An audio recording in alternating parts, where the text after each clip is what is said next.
రేయ్, నీకు ప్రియకి ఏమైంది? ఏమైంది? నువ్వు మాట్లాడట్లేదని ఏడుస్తుంది. ఏడుస్తుందా? మీ మధ్య ప్రాబ్లం ఏంట్రా?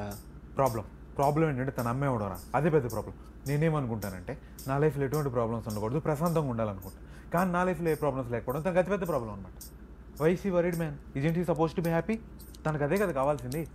సీరియస్లీ మధ్య నాకు ఏమనిపిస్తుంది తెలుసా, తను మాట్లాడితే చాలు తన గొంతులో ఏదో కుక్కేయాలనిపిస్తుంది. ఈ 6 months లివ్ ఇన్ రిలేషన్షిప్లో హ్యాడ్ ఎవ్రీథింగ్ రా. నాతో నరకం స్పెల్లింగ్ రాపిచ్చేసింది. అయినా లవ్, రిలేషన్షిప్, హ్యాపీనెస్ ఈ మూడు ఒక చోట ఉండవరా. You know what happens for a men in relationship? First few days మన ఓన్ డ్రీమ్స్లో ఉంటాం అనమాట. ఫ్రెష్ లవ్, అమ్మాయి, రిలేషన్షిప్, షేరింగ్, అది ఇదని. After that all we need to care about is her happiness, her emotions, her moods ఉంది. తన birthday ఎప్పుడు, తన కుక్కపిల్ల బర్త్డే ఎప్పుడు, వాళ్ళ పక్కింటి వాళ్ళ బర్త్డే ఎప్పుడు, this is what you need to care about. You know, ఒక అమ్మాయిని ఎవ్వరూ హ్యాపీగా ఉంచలేరు, impossible. A happy women is a myth, రాసి పెట్టుకో. లెట్స్ సపోజ్ సూపర్ మ్యాన్ గా రిలేషన్షిప్లోకి వెళ్ళాడు అనుకున్నాం. వాడు ఐడెంటిటీ కాపాడుకోవడానికి పవర్స్ ఏం చూపించలేదు. అప్పుడేమంటుంది తెలుసా, ఏదైనా బయట గొడవ అయితే నీకు కోపం రాదా, నువ్వు మగాడివి కాదా, నీకు పౌరుషం లేదా, నువ్వెందుకు ఇలా ఉన్నావు, నీకు ఏది చేత కాదు, నువ్వెందుకు ఇలా ఉన్నావు అని చంపేస్తుంది. సరే అని సూపర్ మ్యాన్ కూడా ఆడి పవర్స్ అనేది చూపించాడు అనుకో, ఓ ఇప్పుడు నువ్వు సూపర్ మ్యానా, నీకు సూపర్ స్ట్రెంత్ ఉందా, కానీ నాకు కావాల్సిన ఒక నార్మల్ మ్యానే, నీతో ఎలా ఉండాలో నాకు అర్థం కావట్లేదు అని అంటాను. వాడు ఇంకేం చేస్తాడు రా. యూనో, ఇదంతా దేనివల్ల తెలుసా, ఆ కొరియన్ మూవీస్ వల్ల. ఈ మధ్య అమ్మాయిలకి మగాళ్ళ కంటే మడత గజగాలు ఎక్కువ నచ్చుతున్నారా. వాళ్ళకి మూతి మీద మీసాలు ఉండవు, మగాళ్ళకి ఆడవాళ్ళకి తేడా ఉండవు.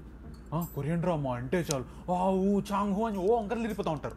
మళ్ళీ మాకు వాళ్ళే నచ్చారు, కొరియా పోతూ ఉంటారు. పోవాల్సింది దరిద్రం వదిలిపోయేది. ఇండియాలో మగాళ్ళంతా చాలా ప్రశాంతంగా బతుకుతారు. అందులో వాళ్ళు ఏం చూపిస్తారు తెలుసా, ఒక అమ్మాయి ఒక అబ్బాయి చూసుకున్నారు, లవ్ చేసుకున్నారు, కలిసిపోయారు. ఆ తర్వాత ఏంది ఎవడు చూపించడు. నేను చెప్తా ఆ తర్వాత ఏమైంది. ఆ అబ్బాయి అమ్మాయికి హగ్ ఇవ్వకపోతే ప్రాబ్లం, హగ్ ఇస్తే ప్రాబ్లం, కిస్ చేయకపోతే ప్రాబ్లం, కిస్ చేస్తే ప్రాబ్లం, కలిస్తే ప్రాబ్లం, కలవకపోతే ప్రాబ్లం, తనతో తింటే ప్రాబ్లం, తినకపోతే ప్రాబ్లం, అన్ని ప్రాబ్లమ్స్. ఆఫీస్లో ఉంటా, కాల్ చేస్తుంది, ఫోన్ ఎత్తి మాట్లాడలేను అని చెప్తా. ఒక 2 minutes మాట్లాడొచ్చు కదా అంటారు. 2 minutes మాట్లాడితే ఏమొస్తుంది నీకు, హాయ్ పై కూడా సరిగ్గా చెప్పుకోలేం కదా.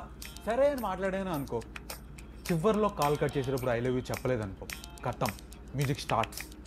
ఆ కొలంబస్ గారి దారి తప్పి ఇండియాకి వచ్చాడు అనుకుంటున్నావా, ఆడికి తెలిసి ఇండియా ఎక్కడుందో. కానీ ఆడి పెళ్ళం నుంచి పారిపోదాం అని చెప్పి స్టార్ట్ అయ్యాడు. కానీ స్టార్ట్ అయినప్పుడు అన్ని రకాల క్వశ్చన్స్ వస్తాయి కదా. ఎక్కడికి వెళ్తున్నావు, ఎందుకు వెళ్తున్నావు, ఎవరితో వెళ్తున్నావు, ఎప్పుడు వెళ్తున్నావు, ఎప్పుడు వస్తావు, ఏం చెప్పాలో తెలియక ఇండియా వెళ్తున్నానని చెప్పాడు. వాడికి తెలుసు అన్నీ, కానీ ఏం చేయాలో తెలియక పారిపోయి వచ్చాడు. ఆఫీస్లో ఉంటా, మెసేజ్ వస్తుంది ఐ లవ్ యూ అని. సరే అని ఐ లవ్ యూ టూ అని రిప్లై ఇస్తా. ఆ తర్వాత మెసేజ్ మీద మెసేజ్, మెసేజ్ మీద మెసేజ్, ఇంక పని ఇప్పుడు చేయాలరా. సరే అని ఒక 2 మెసేజ్లు రిప్లై ఇవ్వలేదనుకో, వెంటనే కాల్ వస్తుంది. ఆ కాల్ ఎత్తకపోతే I bet you know what she text, I don't think it's working anymore. 10 minutesలో ఐ లవ్ యూ నుంచి I don't think it's working anymore. How is it possible man? You know what, it's not possible to have a conversation with women. They call it as a conversation. Any conversation with women it's not a conversation, it's an argument. Why? Because even Supreme Court lawyers కూడా వాళ్ళతో గెలవలేరురా.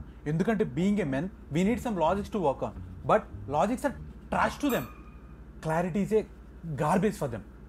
సరే నువ్వు ఇంక అన్ని పాయింట్లు gather చేసుకుని చాలా పక్కగా మాట్లాడుతున్నావు అనుకో, అంతే all of sudden topic cut చేసేస్తారు, దాన్ని పాజ్ చేస్తారు. ఆఫ్టర్ 2 months మళ్ళీ దాన్ని పాజ్ అండ్ ప్లే చేస్తారు.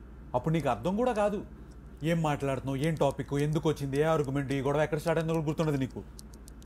సరే అని చెప్పేసి నువ్వు పొరపాటున ఆర్గ్యుమెంట్ లేని వాళ్ళపై పుసుక్కుని వేలు చూపించావు అనుకో, కత్తం ఆ టాపిక్ పక్కెళ్ళిపోతే, నువ్వు నాకు వేలు ఎందుకు చూపించావు, వేలు దించు, how dare you to show finger at me అని చెప్పి స్టార్ట్ చేస్తారనమాట.